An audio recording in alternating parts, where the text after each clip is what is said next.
ഞാനും പാച്ചൂട്ടിയും ഇവിടെ ഒമാനിൽ വന്നിട്ട് ഇപ്പോൾ ഏകദേശം 6 മാസം ആവാറായേ. വന്ന സമയം തൊട്ട് ഏറ്റവും കൂടുതൽ ടൈം സ്പെൻഡ് ചെയ്യുന്നതും പോകാറുള്ള ഒരു സ്ഥലം എന്ന് പറയുന്നത് ഇവിടെ അടുത്തുള്ള പാർക്കാണ് കേട്ടോ. അപ്പോൾ നമ്മളിന്ന് പാർക്കിലേക്കാണ് പോകുന്നത്. പാർക്കിൻ്റെ ഫുൾ വീഡിയോ നമ്മുടെ ചാനലിൽ അപ്ലോഡ് ചെയ്തിട്ടുണ്ട്. അപ്പോൾ ഈ പാർക്കിൽ വന്ന സമയം തൊട്ടേ എൻ്റെ ഏറ്റവും വലിയൊരു ആഗ്രഹമായിരുന്നു കുറച്ച് കാര്യമായിട്ട് ഫുഡൊക്കെ ഉണ്ടാക്കിക്കൊണ്ട് വന്ന് കഴിക്കണം എന്നുള്ളത്.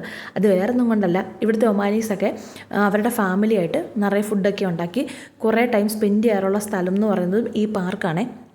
അപ്പോൾ നമ്മളങ്ങനെ കുറേ നാളത്തെ ഒരു ആഗ്രഹമായിരുന്നു ഇങ്ങനെ ഇവിടെ വന്നിരുന്ന് ഭക്ഷണം കഴിക്കണം എന്നുള്ളത്. പക്ഷെ നമ്മളിടയ്ക്ക് ചായ ഉണ്ടാക്കിക്കൊണ്ട് വരും എന്നല്ലാതെ ഇങ്ങനെ കാര്യമായിട്ടൊന്നും ഫുഡൊന്നും ഉണ്ടാക്കിക്കൊണ്ട് വന്നിട്ടില്ല. അപ്പോൾ ഈ പ്രാവശ്യം സീത അജിത്തും വന്നപ്പം അവരും അങ്ങനെ ഒരു ആഗ്രഹം പറഞ്ഞപ്പോൾ പിന്നെ ഒന്നും നോക്കിയില്ല, എന്നാൽ പിന്നെ ഫുഡൊക്കെ ഉണ്ടാക്കി വന്ന് ഇവിടെ ഇരുന്ന് കഴിക്കാമെന്ന് വിചാരിച്ചു. അങ്ങനെ നമ്മൾ 2 ഫാമിലിയും ഫുഡൊക്കെ ഉണ്ടാക്കിക്കൊണ്ട് വന്നിട്ടുണ്ടായിരുന്നു. പിള്ളേരുടെ കുറച്ച് നേരം കളിയും ബഹളമൊക്കെ കഴിഞ്ഞിട്ട് നമ്മൾ വർത്താനമൊക്കെ പറഞ്ഞിരുന്നത് ഞങ്ങൾ കപ്പ വേവിച്ചതും മാങ്ങായിട്ട് അയലക്കറിയും കൊണ്ടുവന്നിട്ടുണ്ടായിരുന്നു. അവരവരുടെ സ്പെഷ്യലായിട്ടുള്ള തേങ്ങാച്ചോറും ചിക്കൻ കറിയും കൊണ്ടുവന്നിട്ടുണ്ടായിരുന്നു.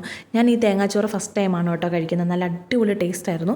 അങ്ങനെ നമ്മൾ അവിടെ ഇരുന്ന് ഫുഡൊക്കെ കഴിച്ച് വർത്താനമൊക്കെ പറഞ്ഞിട്ട് നമ്മൾ പാർക്കിൽ നിന്ന് ഇറങ്ങി കേട്ടോ. ഏകദേശം ഒരു 9 മണിയൊക്കെ കഴിഞ്ഞപ്പോൾ നമ്മൾ പാർക്കിൽ നിന്ന് ഇറങ്ങിയിട്ടുണ്ടായിരുന്നു. അപ്പോൾ അവിടെ നിന്ന് ഇറങ്ങിക്കഴിഞ്ഞപ്പം അതിൻ്റെ തൊട്ടടുത്ത് നമ്മുടെ കബാബ് ഉണ്ടാക്കി കൊടുക്കുന്നുണ്ട്. അപ്പോൾ നമ്മുടെ പാച്ചുട്ടിക്കൊക്കെ അത് കഴിക്കാനൊരു മോഹം വന്നിട്ട് പിന്നെ നമ്മൾ അവിടെ പോയി കബാബൊക്കെ കഴിച്ച് കുറേ സമയം വർത്താനമൊക്കെ പറഞ്ഞിട്ട് അങ്ങനെ നമ്മൾ വീട്ടിലേക്ക് പോകുന്നു കേട്ടോ.